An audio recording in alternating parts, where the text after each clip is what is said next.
आता मी तयार होत आहे, मस्तपैकी मेकअप करते. तर सर्वांना हॅपी संक्रांत. तर आवडते मी कोणती साडी नेसणार आहे तुम्हाला दाखवते. आणि मेहंदी नका बघू माझी खूपच घाण आलेली आहे, मी तुम्हाला दाखवणार पण नाही. कारण ना काय झालं सांगू का, मेहंदीचं काय झालं, ह्यांना जायचं, ह्यांना ड्युटी लागली, त्याच्यामुळे त्यांनी काय केलं, लाईटी बिटी सगळंच बंद केले. लवकरच झोपायचं कारण त्यांना 5लाच जावं लागतं इथून, आणि पोरी झोपत नव्हत्या. मग मी कसं आंधळ्यावानी मेहंदी काढलेली, तसंच काहीतरी झाले. तर जाऊ द्या, रंगली हे महत्त्वाचं आहे. तर आता आवडते, साडी नेसते. आणि हे माझं अवतार आहे सकाळचा. काय करणार ना, आवरायला वेळ लागतो मला, म्हणजे सकाळी लवकर उठायचं होतं ना, त्याच्यामुळं मी साधी साडी नाही नेसली. त्याच्यामुळं आपले साधे सिंपल आवरले.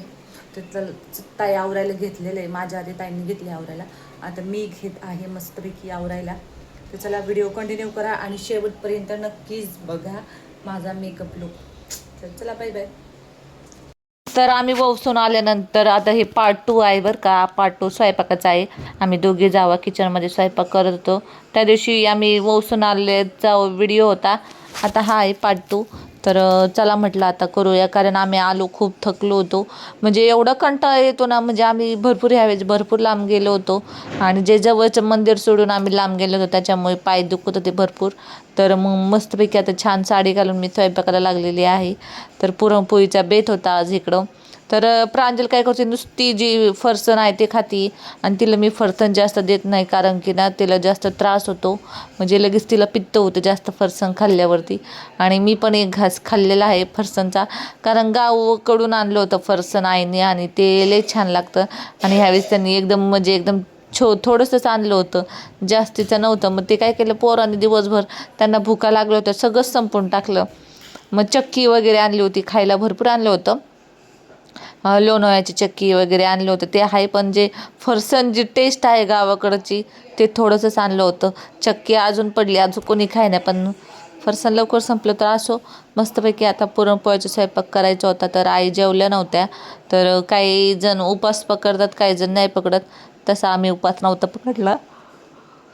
मग जेवायचं होतं आहे ना. नंतर मग ही साडी कशी दिसते मला नक्की कमेंटमध्ये सांगा बरं का. खूप छान साडी, हिचा कलर आत्ता तसा दिसतोय तसा नाही, फेंट नाही आहे, एकदम डार्क शायनिंगमधला असा मोरपंखी कलर आहे या साडीचा. आणि खूप छान आहे, मला तर खरंच खूप छान वाटते बरं का ही साडी. आणि मग हे केलं, मी म्हटलं हिचं उद्घाटन करावं साडीचं, कारण तसंच पडून होती ही साडी. तर चालले आपली शायनिंग मारायची बघा. नुसतं मोबाईलवर ज्या दिवशी आपण मेकअप करतो तेव्हा नुसतं आपलं संक्रांतीला आणि वटपौर्णिमेला आपल्या बायकांची मज्जा बघायची, नुसतं मटकायचं, शायनिंग मारायची आणि हे करायचं. तर प्रांजल सारखी परत एकदा आली होती फरसाण मागायला, कारण ती गपचिप खात होती. तर मी हे ब्लाऊज शिवायचं बाकी होतं बरं का, मी त्या दिवशी ते शिवून घेतलं ब्लाऊज. तर चांगलं शिवलं आहे बरं का, पण त्याला चांगली अशी शिलाई पण दिलेली आहे. खूप महाग आहे मुंबईला आहे ना शिलाई, ब्लाऊज खरंच परवडत नाही बरं का. गावाला पटकन शिवून 200 रुपयात ब्लाऊज शिवून होतं. इकडं मला सगळं मिळून म्हणजे भरपूर पैसे लागलेत, पण आता काय करणार, घालायचं म्हटलं तर आपण काय. तर आईने 1.5 किलोची हे आणलं होतं, काय म्हणतात, हरभऱ्याची डाळ आणली होती पोळ्या करण्यासाठी.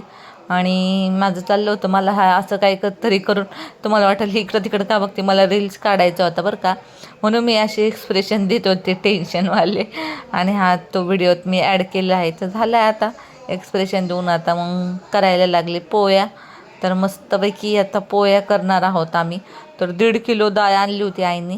तर असं झालं, एवढा पचका झाला की कुकरमध्ये 1.5 किलो डाळ बसलीच नाही, कारण माझ्याकडं कुकर आहे 3 लिटरचा, आणि त्यात 1.5 किलो डाळ अजिबात बसली नाही. 1.5 किलो डाळ अजिबात बसली नाही. तर आता इथं मी बोलले होते, बोलण्याचा व्हिडिओ म्हणजे हे केला, पण काय झालं, एकदमच आवाज, बॅकग्राऊंड आवाज जास्त येते, म्हणून मी याला व्हॉईस कवर करत आहे. तर 1.5 किलो डाळ आणली आणि ती कुकरमध्ये बसलीच नाही. तर माझ्याकडे एक छोटा कुकर होता, आणि त्याच्यामध्ये डाळ शिजवून वगैरे टाकली, अर्धं केलं. आणि नंतर मग ते पुरण बनवलेलं आहे. मग तेच ताई पुरण वगैरे करतायत. आणि माझी आमटीची फोडणी चाललेली आहे, आमटी देत होते मी. आणि मग कसं तरी आपलं ताईंनी हे करून हे केलं. आणि आमटीला बघू शकता माझी एकदम तर्री आली. आणि ताई जेव्हापासून डाएट फॉलो करतात तेव्हापासून मग तेल अजिबात खात नाही. तर म्हटल्या आमटीला किती तेल टाकलं आहे म्हटल्या. तर म्हटलं आमटीला तेलच असतं, कारण जी तर्री असती तर आमटी एकदम छान देखणी अशी दिसते, नाहीतर मग बिगर तर्रीची आमटी काही चांगली लागत नाही. आणि तुम्हाला सांगते, आमटी एवढी छान झाली होती का नाही, खरंच खूप छान झाली होती. मस्तपैकी भजे वगैरे काढले. ताईंनी सगळे 1.5 किलोच्या पोळ्या लाटल्या. 1.5 किलो पुरण होतं, पण अर्ध पुरण ठेवलं. पण सगळ्या खूप मोठा उंडा मळला होता आम्ही, ते सगळे त्यांनी ते पोळ्या लाटल्या. आणि आमचं म्हणजे कॅपॅसिटी बघा ना, 6च्या पुढं जी स्वयंपाकाला लागलो, आम्हाला 10 वाजले स्वयंपाक करायला. पुरणाचा स्वयंपाक खरंच खूप उशीर होतो बरं का. आणि माझे पाय असे म्हणत होते, रुपाली बस खाली, रुपाली बस खाली. एवढा खुबा दुखायला लागला, त्याचं नाव ते.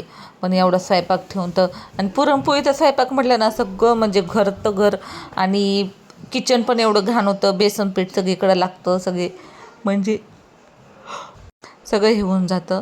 तर आम्ही थकलो होतो. आणि नंतर मग एवढं सगळं स्वयंपाक वगैरे केला. तर कसं असतं, जेव्हा आम्ही मंदिरात होतो तेव्हा आम्हाला काय नाही वाटलं, नुसतं उभं राहिले, फोटो काढ, कुठं काय काढ, तेव्हा काही तर नाही. पण जेव्हा घरी येऊन हे स्वयंपाकाचा राडा होता, तेव्हा खरं टेन्शन आलं होतं. तर जाऊ द्या, असो. आणि नंतर मग स्वयंपाक वगैरे केला छानपैकी. पुरणाचा स्वयंपाक म्हणजे एकदम छान. आणि वर्षातला पहिलाच सण होता तो, मग आवडीने केला. सण पण चांगला साजरा झाला.